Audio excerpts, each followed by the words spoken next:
You talk about that when it comes to longevity, genetics has less to do with how long you will live versus your capacity for joy. It is easy and common to look at someone who's thriving in longevity and say, wow, what great genes that person has. But the reality is that the research shows this, that genetics predicts about somewhere between 13 and 25% of our aging experience, which means the rest is up to us. A long life, even a long life in good physical health, doesn't mean much if you don't love your life.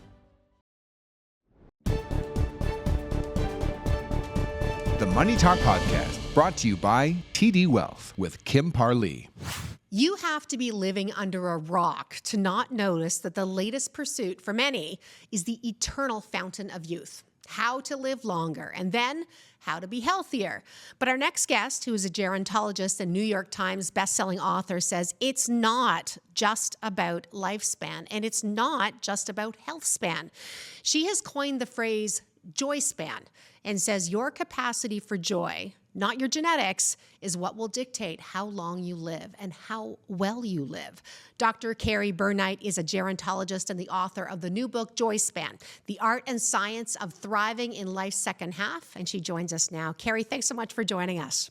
I'm delighted to be here. I have to say, I spend a lot of time talking to a lot of very financially driven people, a lot of data-driven people. And so I was going through the book, which is very highlighted, I might add. There was a piece here where you talk about that when it comes to longevity, genetics has less to do with how long you will live versus your capacity for joy. My words, not yours. But can we start there, please? Can you explain that? Yes, it is easy and common to look at someone who's thriving in longevity and say, wow, what great genes that person has. But the reality is that the research shows this, that genetics predicts about somewhere between 13 and 25% of our aging experience, which means the rest is up to us. These hundreds of thousands of daily choices that we're making is what shapes our experience in longevity. Tell me what joy span is. So using lifespan, how long you live, health span, how long you enjoy good health, I chose the word joy span because it captures joy, but we need to define joy because that too is often misunderstood. What joy is not is toxic positivity or even ecstasy. Joy is defined by the American Psychological Association as well-being, satisfaction. So it's more akin to contentment than it is to ecstasy. And there's even a difference between joy and happiness. So happiness is often up and down and often dependent on our circumstances.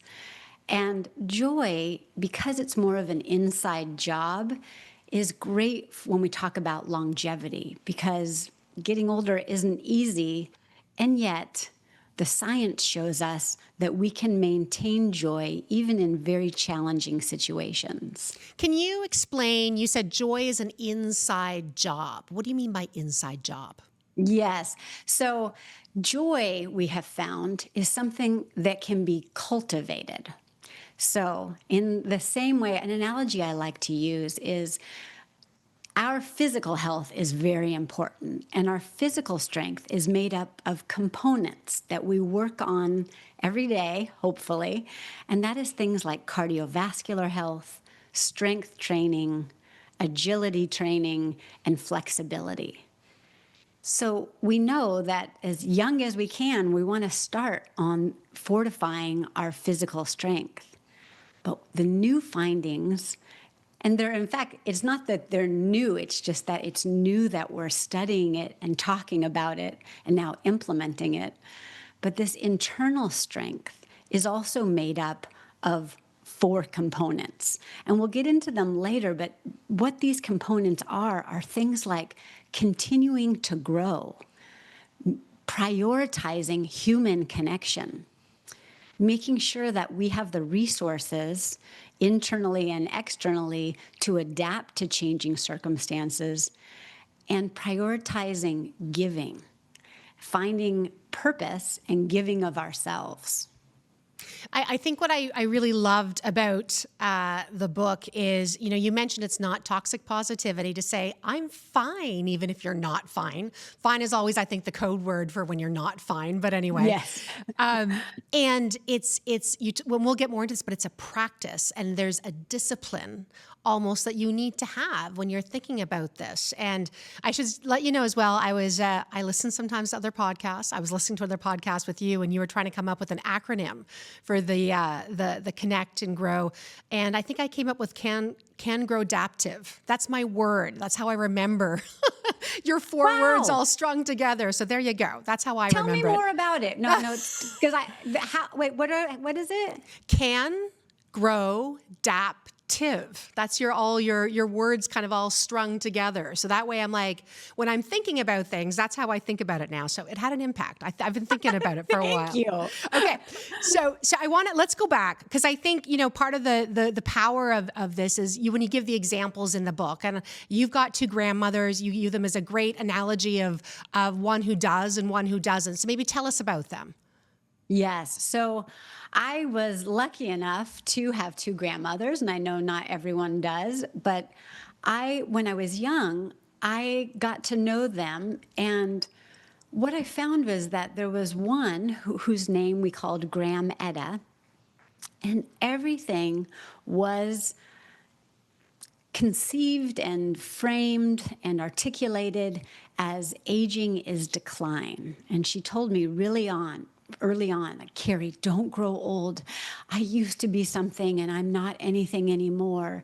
And then she would really focus on the physical changes and how awful it was. And I just really, even as a young person, I felt so eager to end our visits because it was rough to be around her and her suffering. And I was sorry and heartbroken for her suffering. And yet, I had a grandmother on the other side of my family, and she had the same socioeconomic status. She had even the same health conditions. She was roughly the same age. Both grandmothers were widows. And yet, somehow, her name was Charlotte.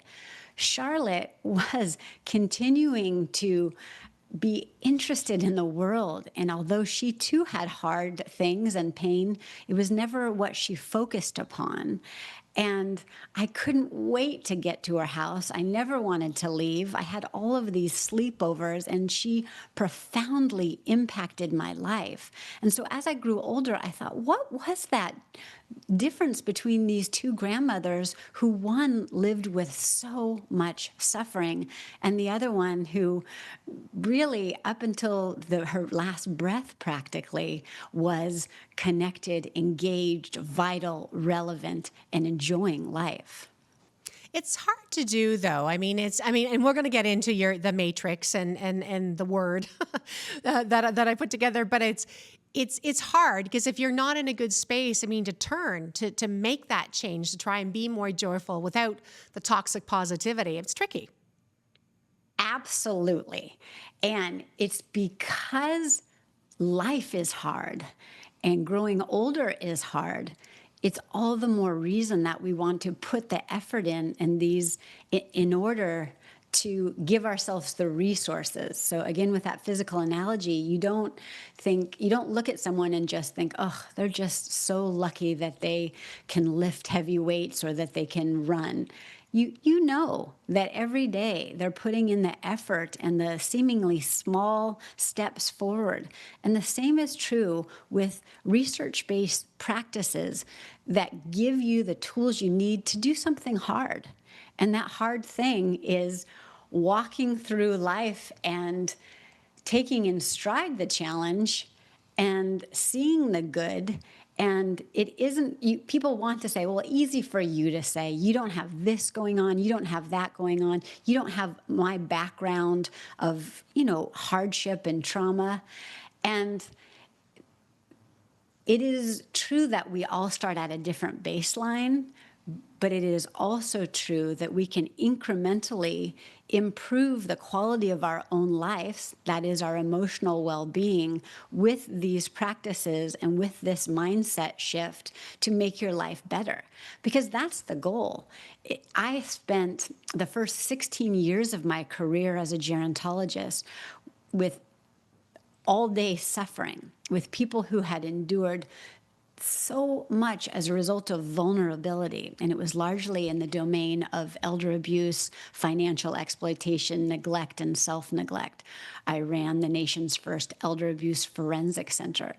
And it was by seeing these people suffer so profoundly for years that I thought, there's got to be a way that if we could get to these people earlier, that we could give them what is necessary to avoid ending up like this. And that's why I feel like it's incumbent upon us to change the narrative around aging in order to fortify ourselves and our loved ones in order to minimize suffering.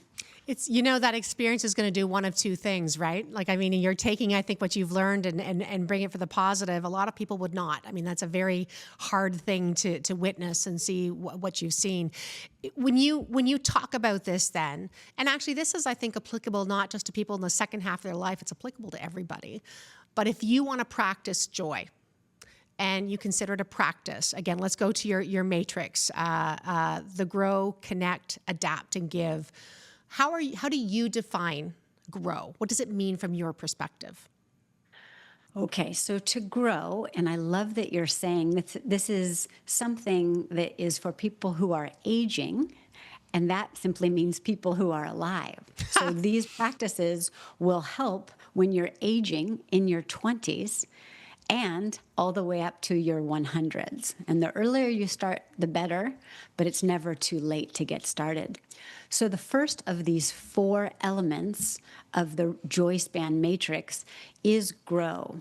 And the definition of grow is to continue to push yourself outside the box of comfort and to do hard things that are of interest. Because you think about when we were children, every day practically, we were expected to, okay, now you're going to learn times tables. That was new. All right, now you're going to jump off a diving board. Okay, now get behind the wheel of a car when you're 15 and try to learn to drive. Like, we were always having that next thing. And that is good for humans. It's good for your brain. And it's also good for that self-confidence and that self-worth and that challenge and stimulating your intellectual curiosity. Like, what am I interested in? What is one small thing that I could dig into a little bit, whether it is getting more into politics or fishing or music or art or a lot of these volunteer opportunities that the world so desperately needs. So rather than taking our foot off the pedal of life, it's to continue, and maybe in retirement, you're going to push yourself a little to find, what am I interested in? Because frankly, the world needs what older versions of ourselves have to offer. I'm going to play, I'm not generally a negative person, but I'm going to try and play devil's advocate here. And because I think this is the conversation. Glad. Okay. So I'm older. Let's say that I spent my life, going adventures and hiking around the world, and I can't hike anymore. And the way that I want to grow is I want to keep hiking. What do you say to that person? Yes. So we have to find that we are more than the narrow thing that we have defined ourselves with. And so I had this, and I love this example.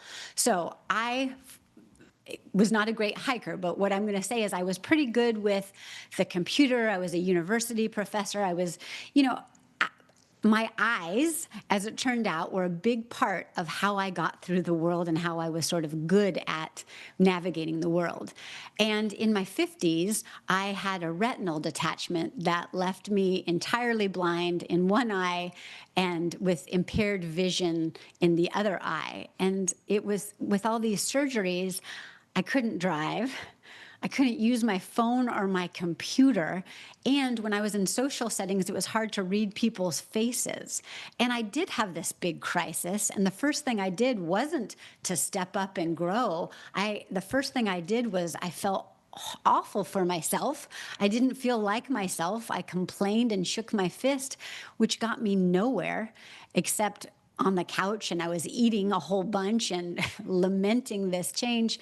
But what I realized is I really had to make this choice to say, okay, these things that had been what I was good at and what I liked, your example, hiking, my example, using my computer, I can't do that right now, maybe ever.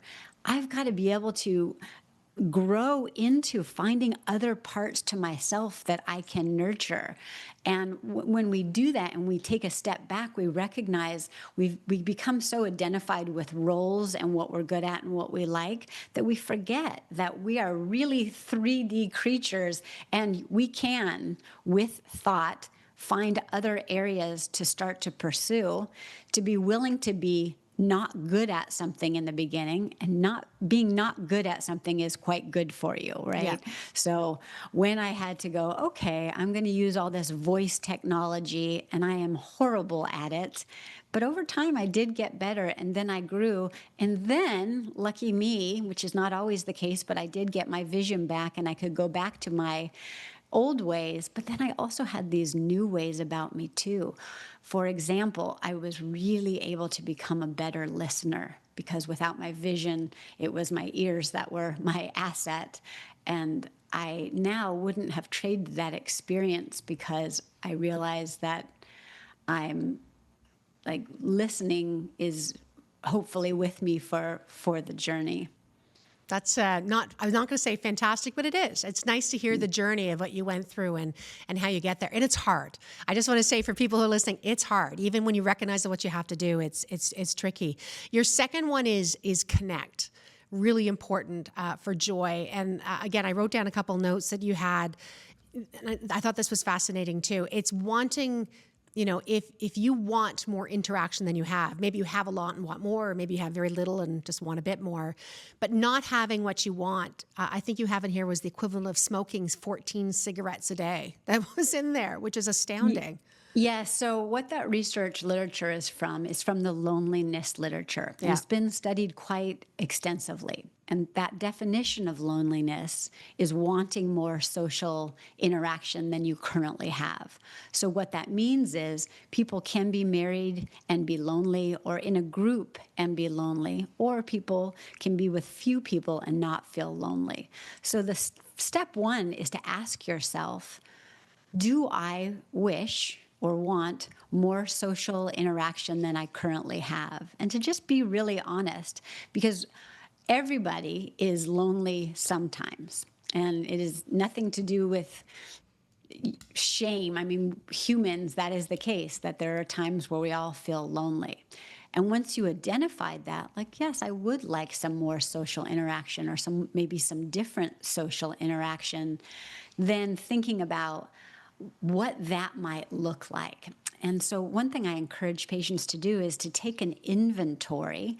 I think the same way that you would take your financial inventory. Okay, where is my money invested, and do I have enough of it to last me the long haul? The same thing can be true with our social portfolio. So we're looking to say, do I have a few, maybe up to 5, maybe one, close friends who I could call in the middle of the night, or call for no reason, or call with something that's going on in my life? And I think of it as these Dunbar circles, which are just concentric circles like a bullseye. So you have your closest group, and there'll be just a few people in that group. And then going out from there, there'd be maybe 10 people in that next level. And I even encourage people, write them out. Because sometimes when you're trying to think like, I do have maybe 10 people I'd sort of call friends, but gosh, there's really nobody in the inner group. And then we think about how to move from I sort of know this person to the inner group. And the way that you do that is by being proactive. Mm-hmm. So that means that rather than being the person who waits to have somebody invite them somewhere or somebody call them or somebody include them. It takes the work for you to be that person. I call that like be that friend, the one who makes the plans. And in doing this, what you're doing is diversifying your social portfolio, to go back to our financial analogy. So my mom is 96, and she has outlived probably 99% of her friends. So luckily, we knew this research early on. And so about 20 years ago, when I talked to her about diversifying her social portfolio, she did. And she created friendships with people who were 10 to 20 years younger than she was. And now those are her close friends because she has outlived her friends. And the one impediment is that sometimes, because there's a great ageist, so this feeling that we are somehow less than because we're older, which in fact is not true, but is perpetuated by this multi-billion-dollar anti-aging industry. But if we buy into that, then we might think, oh, well, a younger person wouldn't want to be with me as an older person. But again, what the research shows is that intergenerational friendships benefit both sides so much, with the younger people benefiting even more. So last week, my mom went to this fun social group that she created, and she's 96, and the other women in the group are in their 70s. And to hear all of them laugh and enjoy themselves, it really gives a model for the rest of us of how to proactively curate a social portfolio.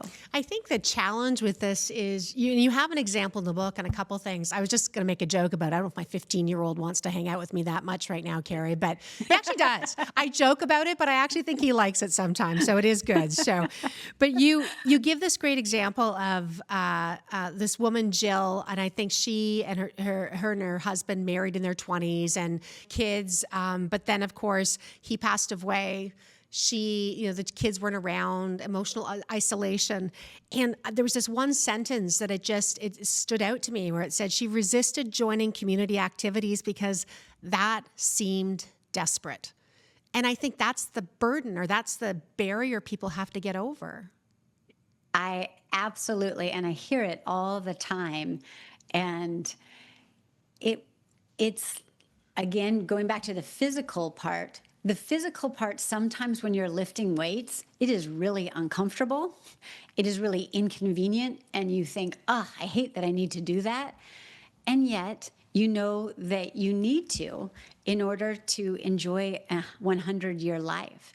And the same is true about getting out of your comfort zone, maybe needing to kiss a few frogs, right? Like maybe you reach out to some people and they don't reciprocate interest in being friends with you, but persisting anyway. And then when you do, it is so worthwhile, because it's two people who are addressing their loneliness situation. And you can start really small, right? Like going into your phone today and pulling up the name of somebody that you like, but that maybe you've lost touch with, and simply saying, hey, Joe, I was thinking about you today. And, give that a go. It takes a minute, and maybe he's going to reply. And if he does, terrific, take it from there. And if he doesn't, do it again tomorrow. And meeting new people, it can get to be almost like a game. So for example, when I'm out, I really do ask the name of the person who is serving coffee at Starbucks. And then the next time I come, I can say, hi, Laura. And then over time you get to a conversation. And then I might even say, hey, Laura, after your shift, do you want to grab a cup of coffee? If I felt like we were making a connection. But what the heck? Put yourself out there. And like you said, the literature shows that social connection, those who are connected versus those who are not connected to other humans, live longer. than those who don't. So if this was a medication, we would all be clamoring for it. And yet it's something as simple yet complex as being the person who is proactively making friendships. How does this work with introverts? I have to ask, just because I come from a long line of introverts as well too. So is it the difference between, maybe I'm alone, but I don't feel lonely versus the Yes. feeling of lonely? Okay, I love that question too, because I am married to an introvert. And We're good people. So, We're good people. Yes. and I love them. So everybody's kind of ideal social interaction is different. Like some people think, oh, wouldn't it just be marvelous to be at a great big party where we were all dancing and high-fiving? And other people go, yeah, that's my idea of hell. So for people who like it a little more low-key and a little bit smaller groups, good. Proactively cultivate that. But introverts, you don't have a get out of jail free card because you too still need that human connection.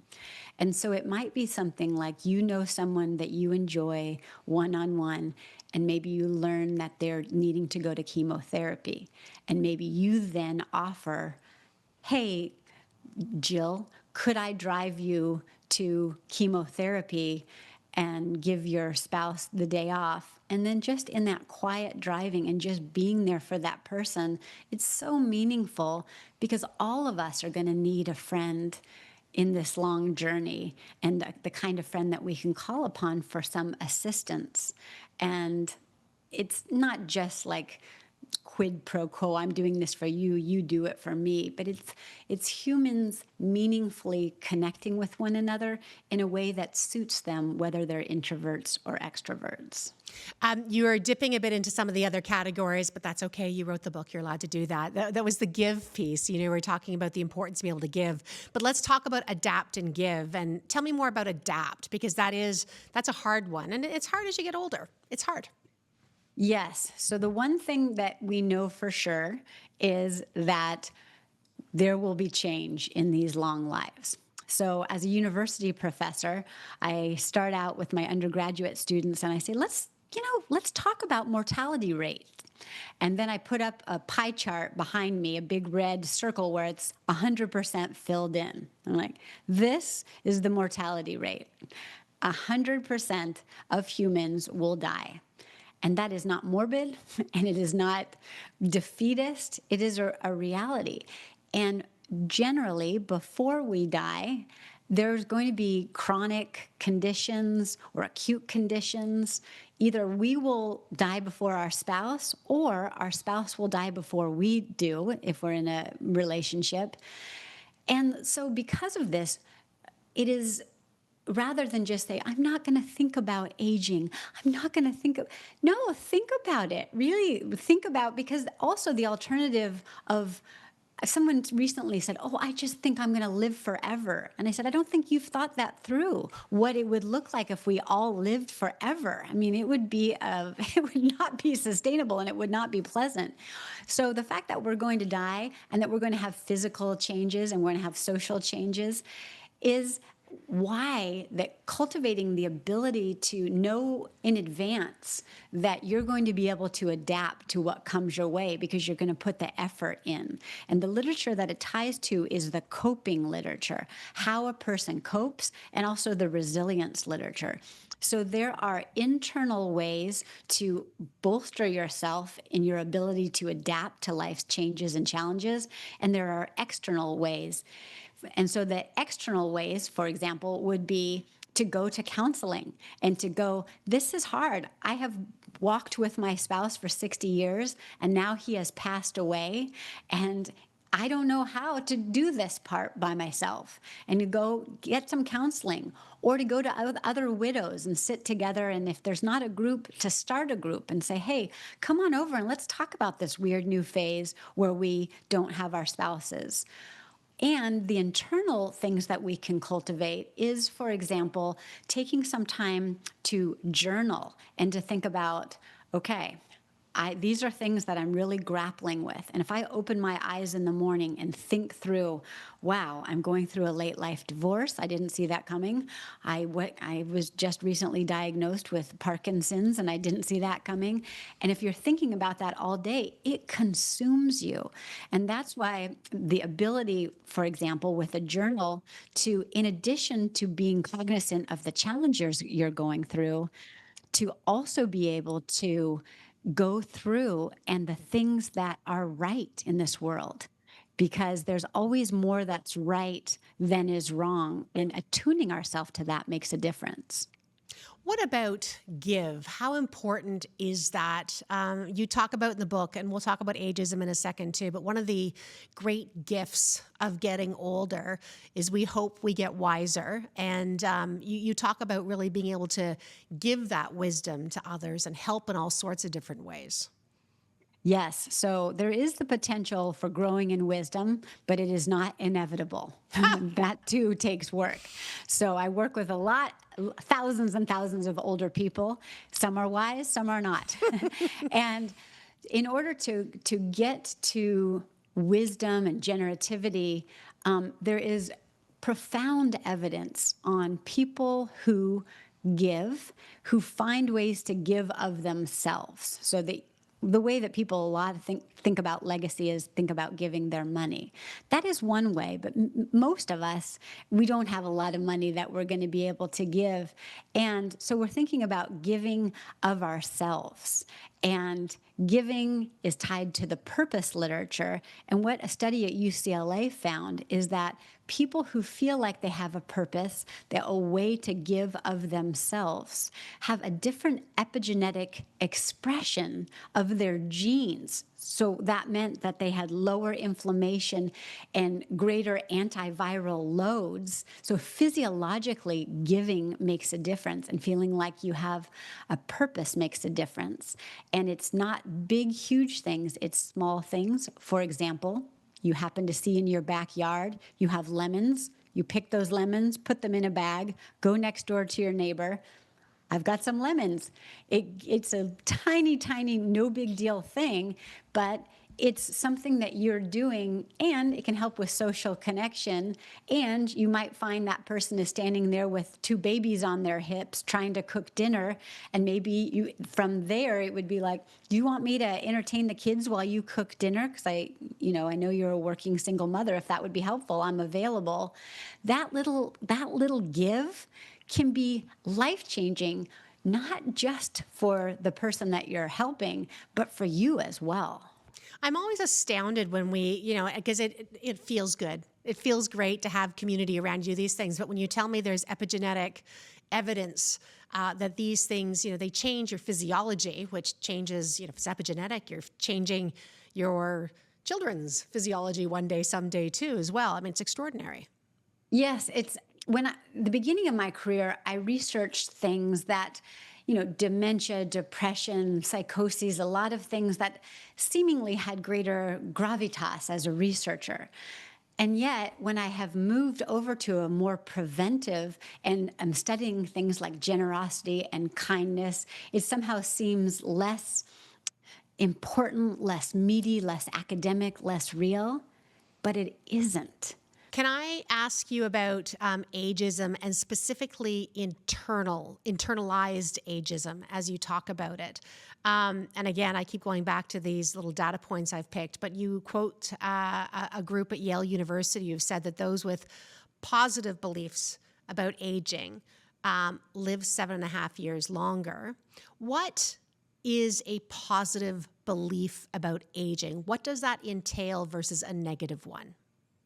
Okay, so the one mindset that's kind of default, sadly, these days is this decline aging mindset, that everything gets worse. But the reality is that that is not true. When we look at the literature and the lived experience of older adults, What gets better as you get older? One, not caring as much about what other people think, which is quite liberating, and I'm enjoying it at 56, and I'm looking forward to it even more at 96. We have greater ability to regulate our emotions so that we haven't such huge ups and huge downs. It's a little more of a contentment.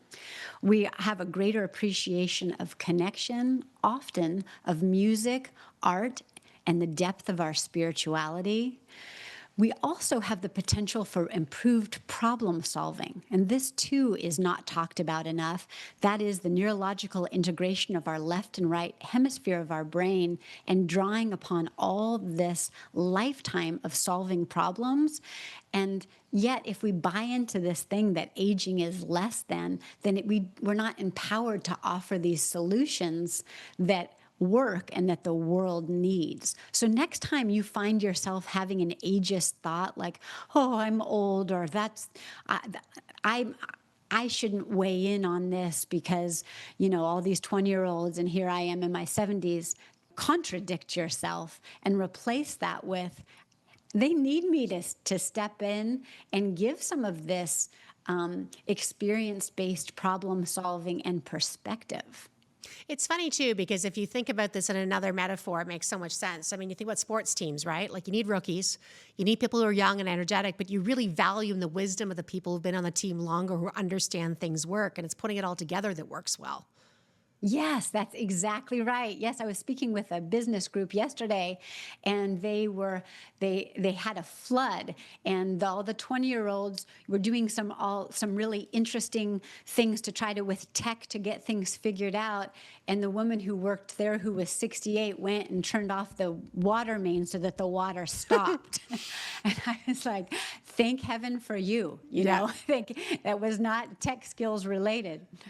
What about, can I ask you, just, how has the book been received? What's been surprising to you? Has it spurred conversations you didn't expect? It really, the New York Times ran a piece about it, and it's been internationally conversation provoking. And that's what we should be doing, which is really talking about the fact that a long life, even a long life in good physical health, doesn't mean much if you don't love your life.